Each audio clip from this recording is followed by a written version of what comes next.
1 Timóteo, capítulo 3, do verso 14 ao verso 16, texto bíblico que nos diz assim: Escrevo-te estas coisas, esperando ir ver-te em breve, para que, se eu tardar, fique ciente de como se deve proceder na casa de Deus, que é a igreja do Deus vivo, coluna e baluarte da verdade.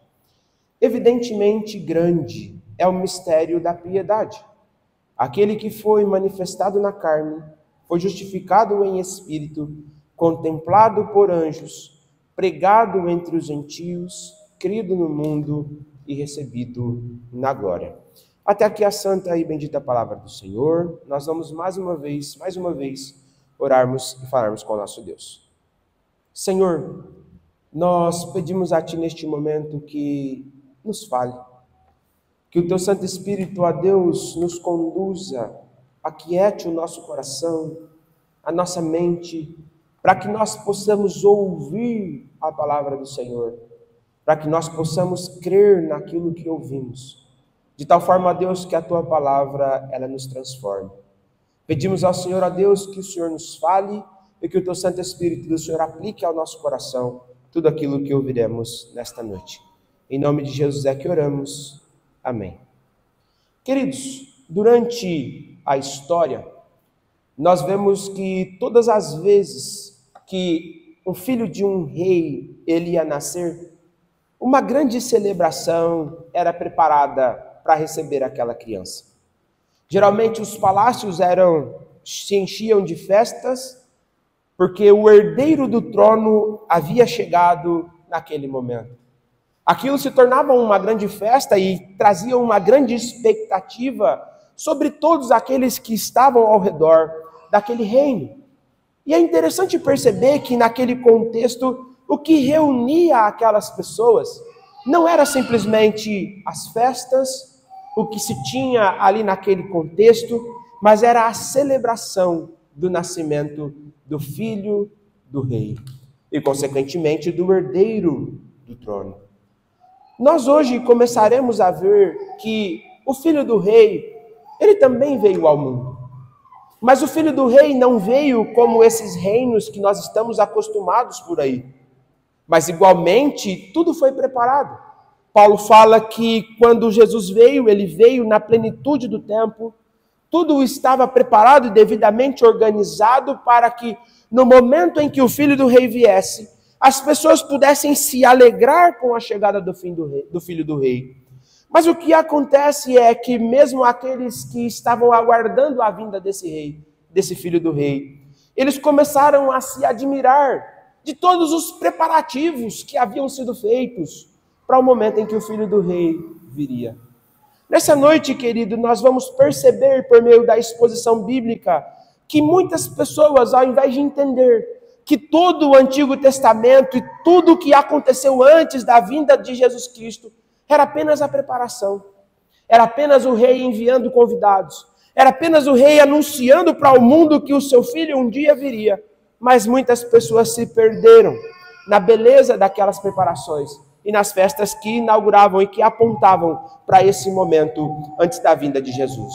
E é por isso, queridos, que dando continuidade a essa série de sermões que nós estamos pregando, sobre uma igreja segundo as Escrituras, nós aprenderemos que a igreja deve anunciar a verdade de que o Rei dos Reis, ele se fez carne para nos salvar dos nossos pecados. Para aqueles que estão me ouvindo pela primeira vez, eu vou te trazer juntamente comigo para que você entenda o que está acontecendo aqui. Esta carta Paulo escreve dando orientações à igreja de Éfeso, como a igreja de Éfeso ela deveria proceder. Paulo fala que como os falsos mestres deveriam ser tratados no capítulo 1, e mostra que eles não deveriam ser tolerados dentro da igreja. Eles deveriam ser combatidos, e se mostrassem incorrigíveis, deveriam ser retirados do rol de membros da igreja, para que a igreja do Senhor não continuasse dividida e afetada pelos heresias que eles estavam ensinados. Mas Paulo diz para Timóteo que ele deveria fazer isso, procurando nutrir um coração puro, uma consciência boa e uma fé que não fosse uma fé fingida, uma fé sem hipocrisia, mas que na verdade ele deveria fazer tudo isso com base num amor verdadeiro. Porque foi isso que fez com que muitos que começaram bem, por abandonar essas preocupações, se perdessem no caminhar da sua jornada. E no capítulo 2, então, Paulo dá orientações sobre como se deve proceder no culto, dizendo então que o culto solene deveria ser liderado por homens, que os homens deveriam orar, que os homens deveriam representar a igreja em oração. E ele então agora continua mostrando qual é o papel das mulheres. E por fim ele vai começar o capítulo 3 mostrando que homens eram esses que deveriam governar a igreja do Senhor. E nós vimos na ordenação dos nossos irmãos ao presbiterato e ao diaconato que estes são os oficiais da igreja que devem representar a igreja do Senhor. Mas agora, queridos, dando continuidade à forma como a igreja do Senhor deve lidar com a verdade. Na semana passada nós vimos que a igreja deve crer na verdade e que ela deve defender a verdade. Hoje nós veremos que a igreja deve anunciar a verdade sobre Cristo, o Deus que se fez carne. Olhe novamente para o versículo 16 e veja como Paulo começa esse texto. Paulo diz assim: evidentemente grande é o mistério da piedade. Somente até aqui nesse primeiro momento. E veja o que Paulo está dizendo. Paulo sabia que a igreja estava enfrentando dias difíceis. Paulo sabia que aquela igreja estava passando por situações complicadas. Paulo sabia que aquela igreja precisava ser conduzida para os trilhos da palavra do Senhor. Paulo sabia que a igreja deveria permanecer firmada na verdade. Mas agora Paulo fala de um mistério. Paulo fala que a igreja deve anunciar um mistério que é evidentemente grande. Veja que no texto grego, Paulo começa com uma conjunção que deveria ter sido traduzida como e. Então é como se Paulo dissesse assim, ainda falando sobre a verdade, nós precisamos entender, primeira coisa, que o que eu vou dizer é evidentemente grande. Em outras palavras, Paulo está dizendo assim, olha, isso que eu vou dizer não é algo que está escondido. Não é algo que precisa ser buscado por meio de novas revelações ou qualquer coisa nesse sentido. Na verdade, o que Paulo está dizendo é, isso que eu vou ensinar está claro. Todo mundo que olhar para a palavra do Senhor vai reconhecer isso que eu estou dizendo. E o que é que Paulo então vai falar, meus irmãos? Paulo usa o verbo é para mostrar, olha, o que é então é grande? O que é grande? Qual é a preocupação que ele tem aqui? E ele fala, meus irmãos, de uma piedade que foi revelada. Por que nós precisamos enfatizar isso, queridos? Porque o que Paulo tem em mente com a descoberta da verdade, com o anunciar da verdade, não é que as pessoas se tornassem arrogantes ou prepotentes por conhecerem a verdade. Na verdade, em toda a palavra do Senhor, o conhecimento ele sempre está atrelado ao viver piedosamente. O que Paulo está dizendo é, olha, a igreja está perdida e ela precisa ser corrigida, Timóteo. Ela vai ser corrigida pelo mistério que foi revelado, mas o objetivo disso tudo é o quê? Que a igreja se torne cada vez mais piedosa. Veja que Paulo, irmãos, ele está batendo nessa tecla. Ele falou sobre uma fé não fingida, sobre um amor, sobre uma consciência pura. E agora ele fala novamente sobre piedade. E não é a primeira vez que Paulo usa essa palavra. Se você olhar para o versículo 2 do capítulo 2, Paulo fala que nós devemos orar, para que nós possamos viver uma vida devotada a Deus. Orando pelas autoridades, para que as autoridades não nos atrapalhem no nosso culto e no nosso servir ao Senhor. E agora Paulo fala mais uma vez disso. E não é só essa palavra que Paulo repete. Mas se você for para o versículo 9 do capítulo 3, você verá Paulo falando uma primeira vez sobre mistério. E quando Paulo fala sobre mistério aqui, ele está falando relacionado aos diáconos. Que para serem diáconos, eles deveriam crer num mistério que Paulo fala da fé. E aqui nesse contexto do versículo 9, Paulo está falando de mistério no sentido de um conjunto de verdades que deveriam ser cridas pelo diácono, para que o diácono pudesse ser verdadeiramente um homem usado por Deus. Mas veja que Paulo agora repete essa ênfase. E um comentarista destaca que quando Paulo fala grande é o mistério, provavelmente Paulo estava se contrapondo a um dito da cidade de Éfeso que referia-se à deusa pagã adorada naquela cidade como grande é a Diana dos Efésios. É como se Paulo dissesse assim, irmãos, espera aí, eles acham que adorar Diana é algo grande? Eu vou contar algo que é muito maior. A igreja já conhece. Isso não é um segredo. Há algo que é muito maior do que se curvar a uma estátua feita por homens. Há algo que é muito maior a se devotar a uma falsa divindade. E o mistério que Paulo está dizendo agora, meus irmãos, é algo que ele começa a desvelar. E se você olha para a continuidade do versículo 16, o mistério ao qual Paulo está se referindo é Cristo Jesus. Paulo não está se referindo a algo como muitas vezes, por influência da heresia pentecostal e de suas vertentes, as pessoas entendem que mistério é uma revelação que precisa ser alcançada por alguém que era mais espiritual do que outros. Na verdade, queridos, quem foi o primeiro a defender esse tipo de coisa foi uma seita condenada na história da igreja chamada de gnosticismo. Os gnósticos é que acreditavam que havia um grupo de pessoas que eram mais espirituais do que outros e que por conta disso eles tinham algum tipo de intimidade com Deus que outros não tinham.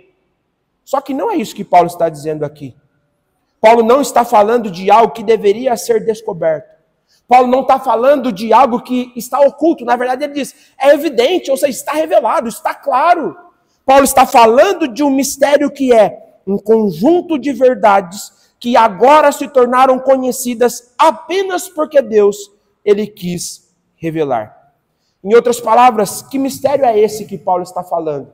E hoje, meus irmãos, nós vamos fazer uma caminhada longa pela palavra do Senhor, para que a gente entenda que mistério é esse. O que é que Paulo está dizendo? E aí, a partir da semana que vem, nós continuaremos a conhecer esse mistério, como Paulo, então, ele revelou. O Gerhard Voss, ele tem uma teologia bíblica e ele diz que a revelação do Senhor, ela é descrita por meio de 4 características.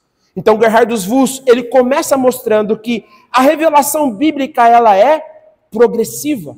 O que isso quer dizer? Que no decorrer dos anos, o Senhor foi acrescentando elementos à revelação, para que a revelação se tornasse clara.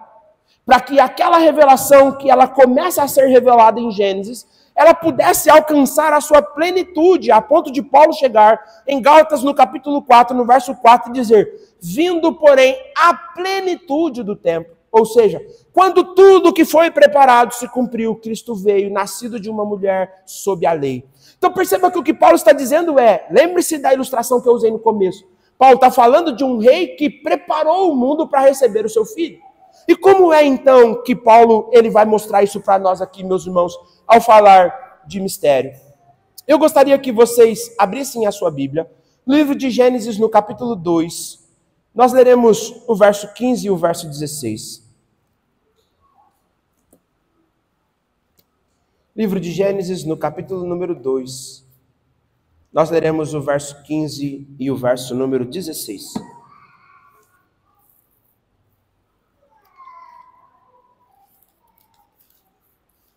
Olha o que Moisés diz aqui, que Deus disse para Adão. Tomou, pois, o Senhor ao homem que havia...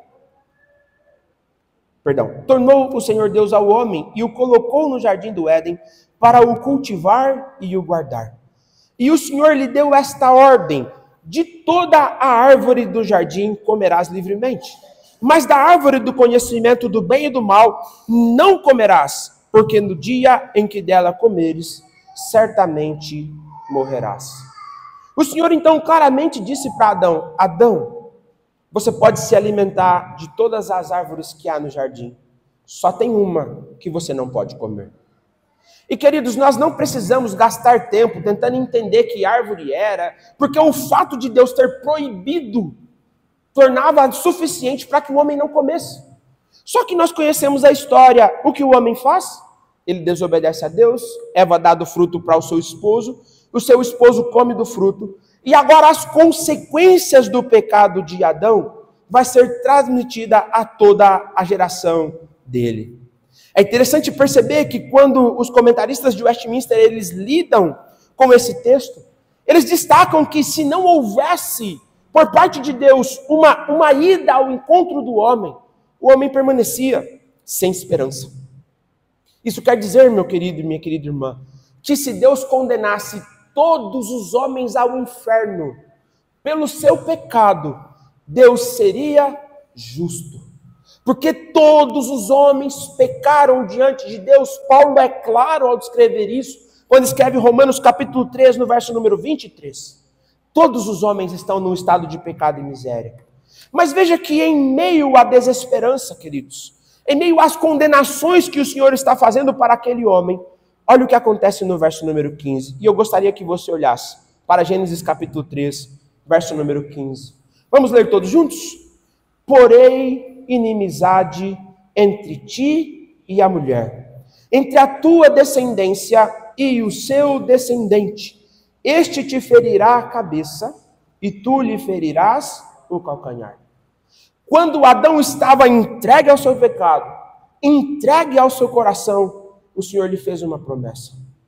E a promessa de esperança para Adão não é que ele deveria olhar para dentro dele e descobrir o gigante que há nele. A promessa que Deus fez para Abraão não é que ele deveria descobrir a força que ele nasceu com ela para vencer. A promessa que Deus faz para Adão é: Adão, virá alguém, virá um descendente. E esse descendente, ele vai esmagar a cabeça da serpente. Embora ele terá o seu calcanhar ferido. Mas veja que aqui, o que nós sabemos de Cristo aqui nesse texto de Gênesis, irmãos? Apenas que ele virá, que ele será o descendente da mulher. Mas de que mulher? Aqui, de Eva. Mas continuando a narrativa, o que é que nós vamos percebendo? Agora, por favor, vá para Romanos capítulo 5, verso número 12, por gentileza. Romanos capítulo 5, verso número 12. Olha como que o apóstolo Paulo ele lida com as consequências do pecado de Adão. Romanos capítulo 5, verso número 12. E olha o que Paulo diz aqui. Vamos ler juntos? Romanos capítulo 5, verso 12. Portanto, assim como por um só homem entrou o pecado no mundo, e pelo pecado a morte, assim também a morte passou a todos os homens, porque todos pecaram. Olha o que Paulo está dizendo. Quando Adão desobedece a Deus, quem sofre as consequências do pecado de Adão? É só Adão? Paulo diz, não. Toda a humanidade se torna culpada em Adão. É por isso que no texto que nós lemos na nossa liturgia, nós falamos que mesmo entre aqueles que nunca ouviram falar sobre Jesus, eles também precisam lidar com a sua culpa. Eles também precisam de alguma forma sufocar a sua consciência, porque a consciência dele está gritando, você pecou, você está em rebeldia contra Deus, você precisa se arrepender dos seus pecados.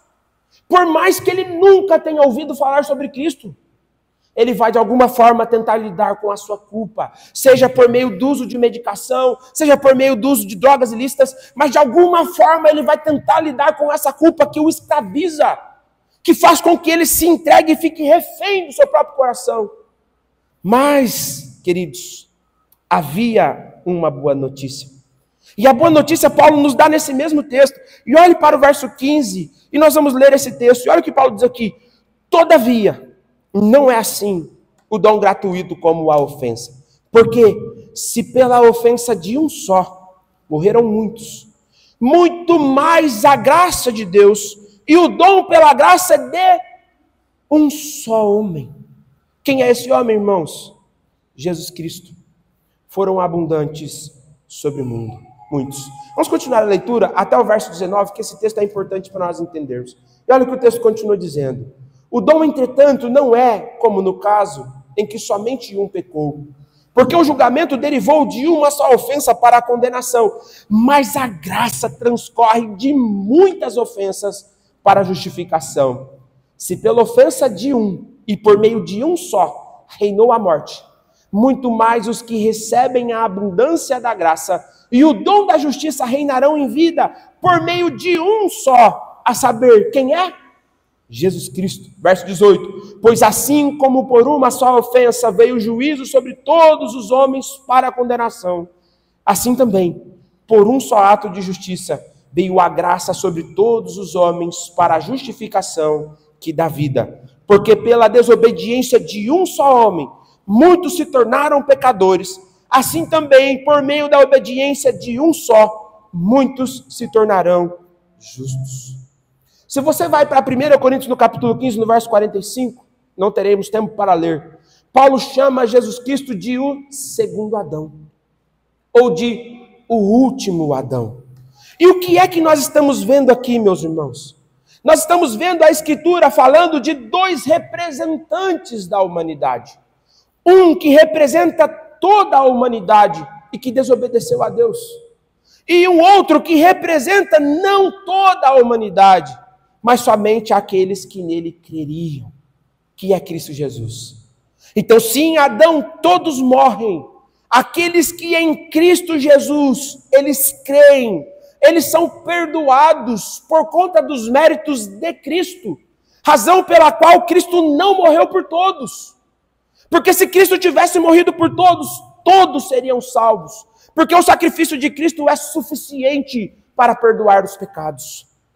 Perceba que o que Paulo está fazendo aqui é traçando um paralelo entre o Adão que peca no Éden e o Adão que cumpre a lei perfeitamente, como nós veremos na exposição desse texto. E é por isso que a teologia reformada, ao olhar pela Escritura, para a Escritura, ela entende que a Escritura ela é um todo coeso. Ela não é fatiada em dispensações ou formas diferentes de interpretar o texto. Na verdade, de Gênesis a Apocalipse, nós somos representados apenas por dois representantes.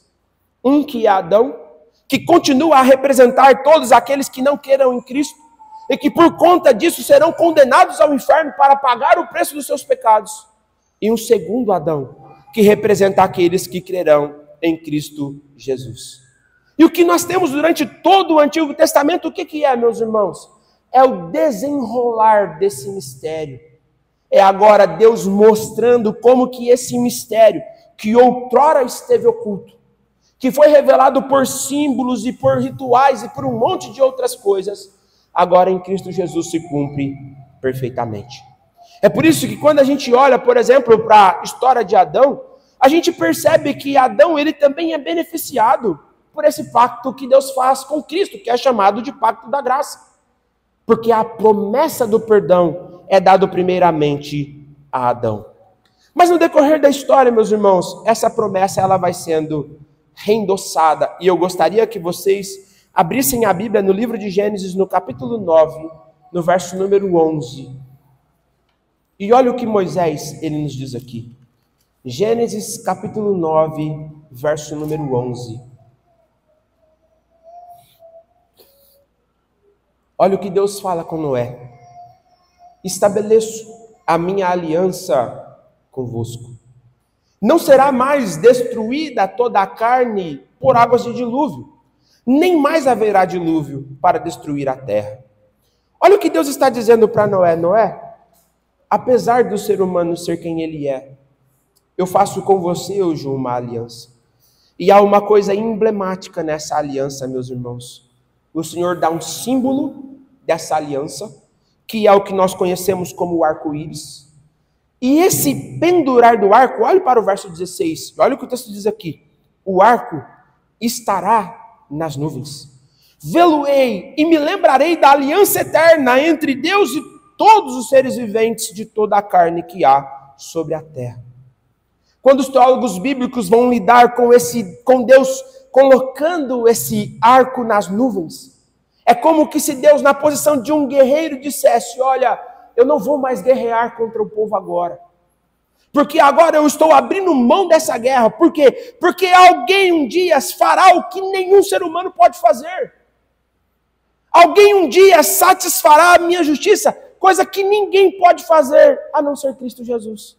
Então perceba que aqui Deus está dizendo para o homem: olha, ao fazer essa aliança com Noé, Deus estava dizendo: eu não vou mais destruir o mundo, eu não vou mais destruir a terra, porque o homem ele é mau. O coração do homem é mau.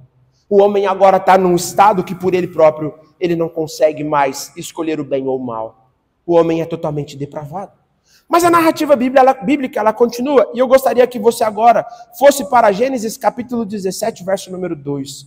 Agora o Senhor fará uma aliança com outro homem, Então veja o que a revelação bíblica está nos fazendo. Deus falou de um descendente. Agora nós sabemos que esse descendente, ele é semita. Ele vem dos descendentes de Noé. Mas agora essa revelação vai ganhar um novo contorno. Gênesis capítulo 17. E olha o que Moisés vai nos dizer aqui. Gênesis capítulo 17, verso número 2. E nós vamos ler esse texto juntos, meus irmãos. Vamos juntos? Farei uma aliança entre mim e te multiplicarei extraordinariamente. Deus está falando isso aqui, meus irmãos, para um homem avançado em idade. Deus está fazendo essa promessa para uma mulher estéril e impedida de dar à luz. E a promessa que Deus está fazendo é que esse descendente, ele virá da descendência de Abraão.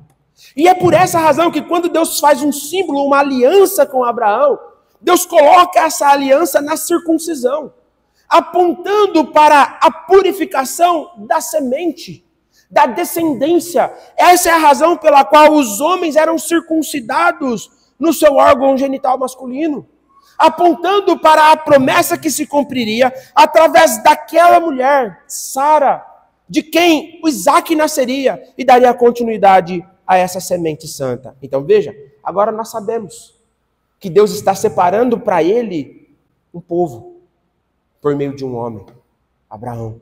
Mas não são todos os descendentes de Abraão que são o povo do Senhor. É em Isaac. Olhe para o verso 19 desse mesmo capítulo 17, e Deus diz assim: Deus lhe respondeu, de fato, Sara, tua mulher, te dará um filho, e lhe chamarás Isaac, e estabelecerei com ele a minha aliança. Então Deus está afunilando a sua revelação. E ele está dizendo, virá de Abraão, mas não de qualquer um dos descendentes de Abraão, virá de Isaac, o filho da promessa. Mas agora, vá para a sua Bíblia agora para Êxodo capítulo 34. E Deus agora fará mais uma aliança. E agora ele vai fazer uma aliança com Moisés. Vamos ler juntos? Então disse, eis que faço uma aliança diante de todo o teu povo, farei maravilhas que nunca se fizeram em toda a terra, nem entre nação alguma, de maneira que todo este povo, em cujo meio tu estás, veja a obra do Senhor, porque coisa terrível é o que faço contigo. Deus agora está falando com Moisés. E veja que agora Deus vai dizer para Moisés, Moisés, eu estou fazendo com você uma aliança, e por meio de você com o povo.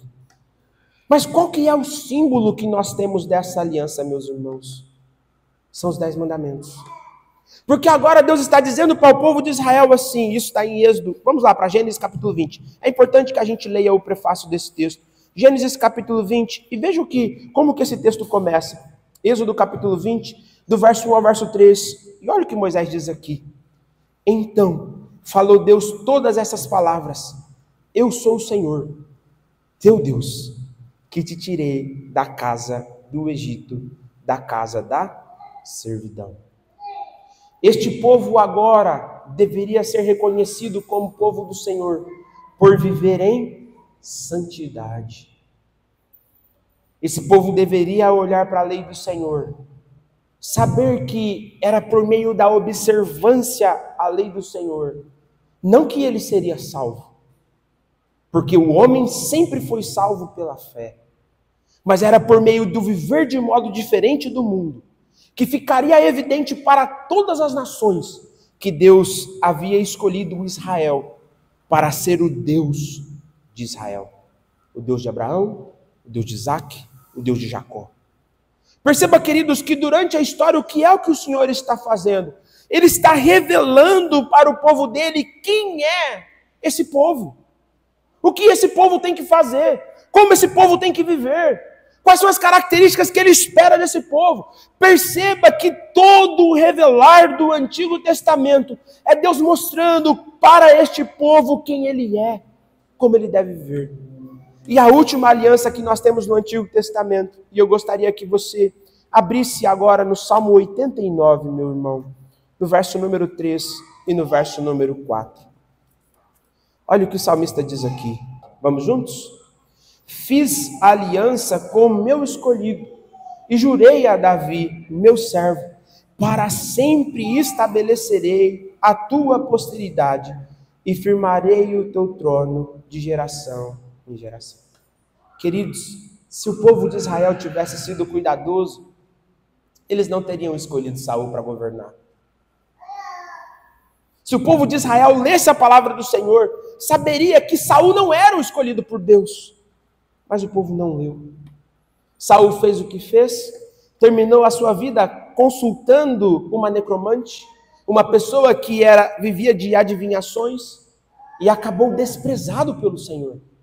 Mas Deus havia escolhido para ele um outro rei. Um rei segundo o coração dele. Um rei cujo trono duraria por toda a geração, em todo o tempo, em toda a história. De quem é, meus irmãos, que essa profecia se referia? A Cristo Jesus. Quem é Cristo diante de tudo isso que nós estamos vendo? Ele é o cumprimento perfeito de tudo isso que foi revelado, de cada aliança, de cada característica que foi sendo anunciado em tempos a tempos. Cada uma dessas características apontava para aquele que consumaria a aliança. E é por isso que lá no Evangelho de Marcos, e eu gostaria que vocês abrissem a Bíblia comigo, no Evangelho de Marcos, no capítulo número 14, quando o Senhor agora está instituindo a ceia do Senhor, olha o que o verso número 24 ele diz. Marcos capítulo 14, verso 24. Vamos ler juntos? Então lhes disse: isto é o meu sangue, o sangue da nova aliança, derramada em favor de todos, de muitos. Perceba que Jesus aqui, o que é que nós estamos aprendendo hoje, meus irmãos? Cada aliança que era feita no Antigo Testamento estava apontando para aquele que consumaria toda a aliança. E é por isso que, quando você vai para Romanos capítulo 16, no verso número 20, não vou pedir para que vocês abram, mas apenas vou citar, Paulo fala que Cristo é aquele que esmagará definitivamente a Satanás. Que profecia que Paulo está se referindo aqui? A Gênesis 3, verso 15. É por isso que quando Gálatas, no capítulo 3, no verso número 16, Paulo vai fazer uma interpretação dos descendentes de Abraão. Paulo fala que ali não estava se referindo a descendentes no plural. Paulo falava de o descendente, de quem é, em quem as nações seriam benditas? Em Cristo Jesus.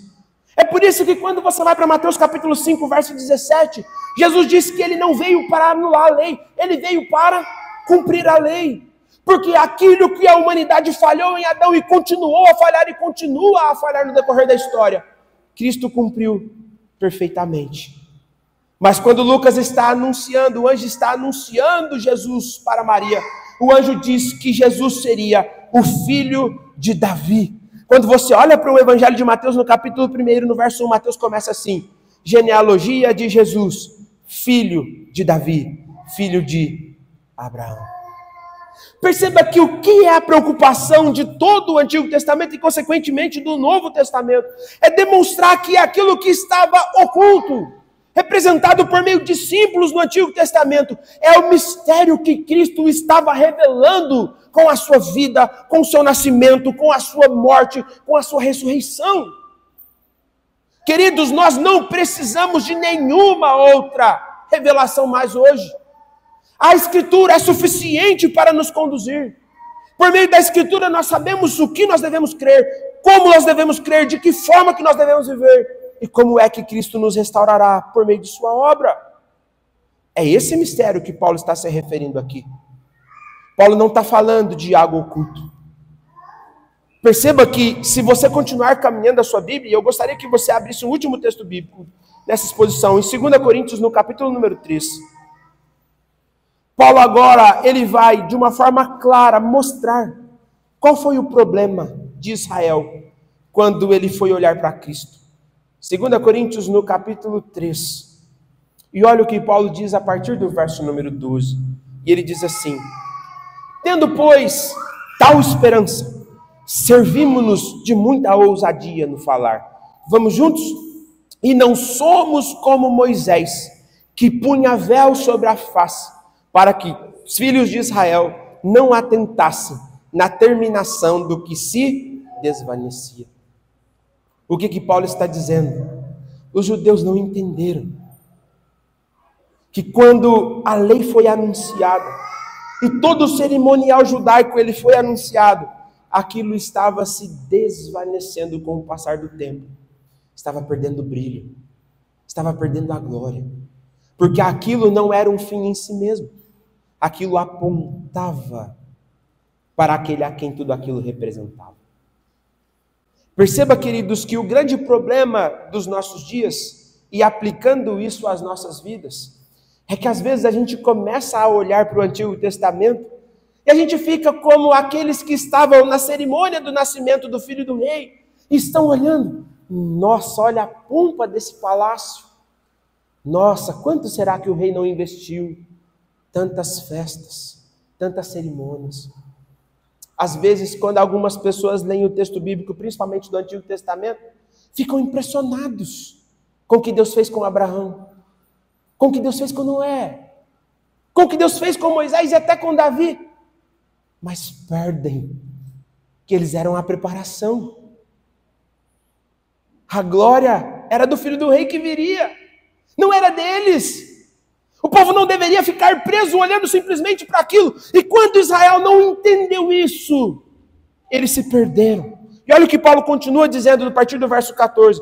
Mas o sentido deles se embotaram, pois até o dia de hoje, quando fazem a leitura da antiga aliança, o mesmo véu permanece, não lhe sendo revelado que em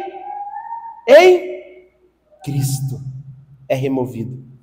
Mas até hoje, quando é lido Moisés, o véu está posto sobre o coração deles. Vamos juntos? Quando, porém, algum deles se converte ao Senhor, o que acontece? O véu lhe é retirado. Olha o que Paulo está dizendo. Sabe quando é que aquilo que é simbólico se torna real? Quando o Senhor salva aquela pessoa. E aí ela começa a olhar para o Antigo Testamento e ver, puxa vida, tudo que Deus fez com Noé era para preservar um povo, para que ele pudesse vir, para que dele pudesse vir o descendente. Quando Deus fala para Abraão de uma mulher estéril que não podia dar à luz, era para que Abraão entendesse, olha Abraão, não é sobre você, as famílias não serão benditas em você, as famílias serão benditas no descendente, que virá muitos anos depois. Quando o povo olhasse para a lei do Senhor, deveria entender por meio de todos os rituais que o Senhor não esperava que o povo fosse salvo por meio da obediência a eles. Mas aquele ritual apontava, olha, esse animal está morrendo porque eu quebrei a lei, porque eu ofendi o Senhor. A lei provinha graça, irmãos. Quando Deus chama Davi, o povo deveria entender, há um rei maior do que Davi. É por isso que Paulo, escrevendo aos Coríntios, no capítulo 2, na primeira carta, ele fala de uma sabedoria que foi pré-ordenada desde toda a eternidade. E no verso 9 ele diz assim, mas como está escrito, os olhos não viram, os ouvidos não ouviram, nem jamais penetrou ao coração humano o que Deus tem preparado para aqueles que o amam. Aí as pessoas falam assim, Paulo está falando do céu. Não, meus irmãos. Paulo está falando que a revelação da verdade em Cristo Jesus foi um mistério que o homem não poderia chegar simplesmente pelo uso da sua própria mente. Porque o verso 10 desse mesmo capítulo 2 de Coríntios diz assim, mas Deus nos revelou pelo Espírito. Lembra quando Jesus pergunta para os discípulos assim, o que é que as pessoas estão dizendo de mim? Os discípulos respondem, olha Senhor, um está dizendo que o Senhor é um dos profetas. Outros estão falando que o Senhor é Elias. Outros estão falando que o Senhor é João Batista. Aí Jesus fala assim, mas e para vocês quem eu sou? Aí Pedro diz assim, tu és o Cristo. O que Jesus responde imediatamente? Pedro, não foi a carne e o sangue que te revelou isso. Sabe por quê, irmãos? Porque o conhecimento salvífico não é algo que a gente consegue simplesmente pelo uso da inteligência. O Senhor tem que arrancar o véu dos nossos olhos. Isso é salvação. Nós não estamos aqui simplesmente, meus irmãos, esperando alguma coisa maior a ser revelada. Tem uma música que diz: o melhor de Deus está por vir. Não! Já veio. É Cristo. Ele vai consumar o que ele começou, mas o melhor já veio. E é isso que Paulo está dizendo para a igreja. Agora volte para Timóteo. Eu vou apenas ler o verso 16 para encerrar a exposição dessa noite. Olha que mistério é esse então que Paulo está revelando. E ele diz assim: aquele que foi manifestado na carne, foi justificado em espírito, foi contemplado por anjos, pregado entre gentios, crido no mundo e recebido na glória. Esse é o mistério que Paulo está revelando. E se você ainda não creu em Cristo, ainda que você conheça um monte de histórias sobre Jesus, clame a Deus desesperadamente para que Ele tire o véu dos seus olhos. Porque senão, você não estará representado por Cristo. Não importa o quão religioso você seja, a menos que você creia em Cristo Jesus, não haverá esperança para você. Não importa o quanto você se vanglorie das suas atividades religiosas, a menos que você olhe para Cristo e diga: Senhor, eu criei nesse mistério, eu criei em Cristo.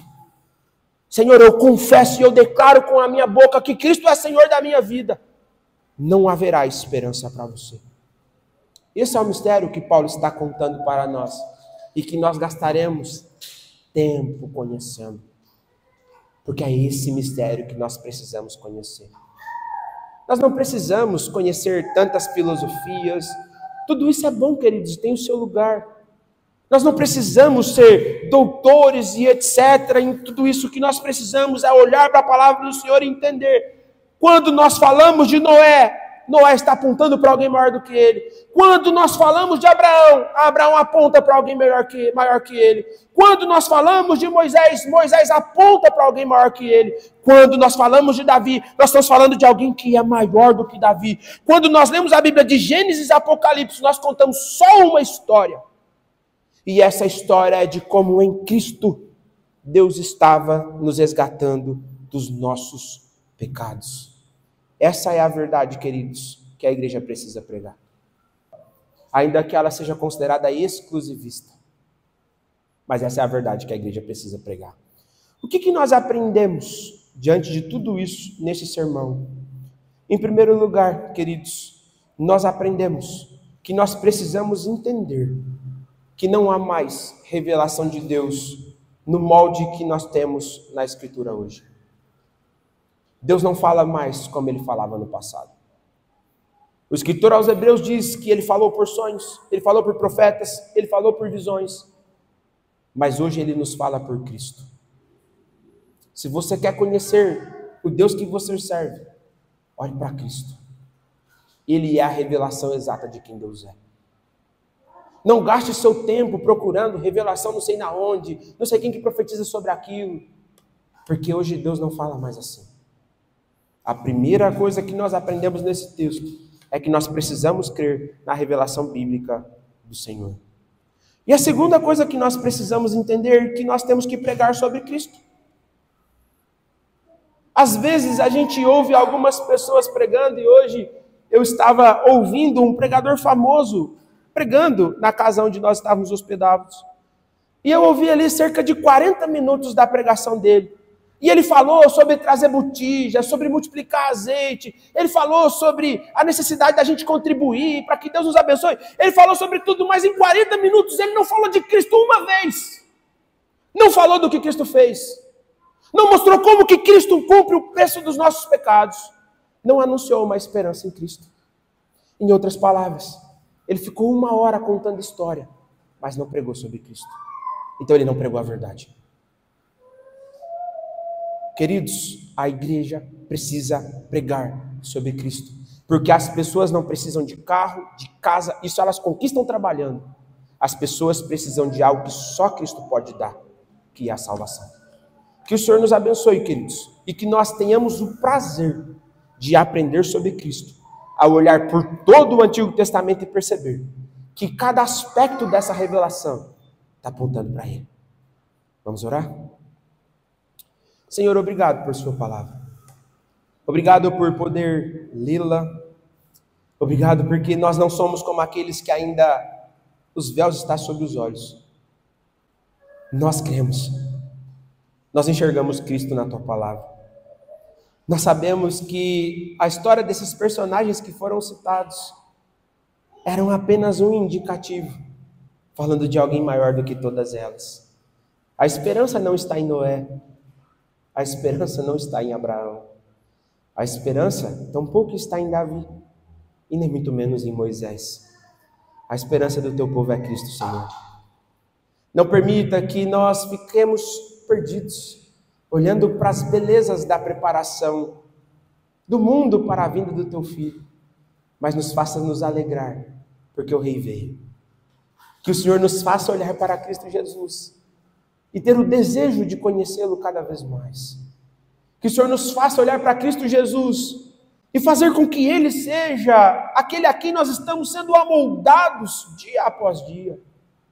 Que, Senhor, termos a convicção de que fomos eleitos desde toda a eternidade pelo Senhor. Nos faça ter o desejo de ser santo, de viver separado do pecado, de viver, ó Deus, em novidade de vida, de ser transformados pelo Senhor e pela sua palavra. Que ao voltarmos para a nossa vida, Senhor, não permita que nós continuemos vivendo como se nós ainda tivéssemos que esperar o melhor, porque o melhor já veio, o melhor é Cristo. Ainda que nós aguardamos, como veremos no decorrer da exposição futuramente, que um dia aquela obra que foi começada, ela será definitivamente consumada quando em Cristo o Senhor vier nos buscar. O salário do pecado já foi pago. Quando Cristo morre na cruz e diz, está consumado, Ele estava dizendo que nada mais é necessário.